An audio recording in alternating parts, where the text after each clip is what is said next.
And Johnny already used our first one, overnight success, and he gave really good example, Gentle Monster. When did they become popular? I don't know. Last year, I hadn't heard of them, but suddenly, I saw them many places. Suddenly, it becomes popular and has success. Of course, the word overnight does not literally mean one night. It just means very quickly. So whether it's a matter of days, weeks, even months, can be an overnight success. Just it means it happened so quick. Pokemon Go that we talked about could also be an example. There are many examples. You also sometimes might see the term overnight celebrity. There was a famous song named Overnight Celebrity, and I think you can understand what that would be. A person who you've never heard of, and then suddenly everyone knows this person's name. Psy. At that time, overnight celebrity. Number 2, inevitable. You guys have probably seen this word, inevitable. It just means unavoidable. It will happen. You cannot change it. It is coming. Can be used in countless different ways. Anything. If it's raining outside and you don't have an umbrella, it's inevitable you're going to get wet. They say failure is inevitable. If you have all the opposite, if you have really great company and really great idea, you could say your success is inevitable. If you have the right people and they will not make a mistake. If something is inevitable, it's going to happen. Nothing you can do will change it. And number 3, move on. So this is used in this instance. To move on means to graduate from. Don't use the word graduate. To go on to the future. To proceed.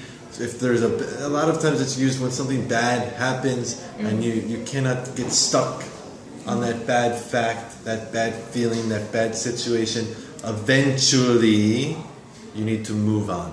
A lot of times it is used with someone's death, family member or something.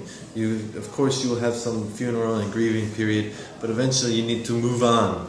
You need to continue with your life. That is a very serious instance. This one they're talking about failure. You cannot dwell upon the failure. You need to eventually move on. If you break up with someone, eventually you need to move on. A lot of times it's used with the word, I keep using it with the word eventually.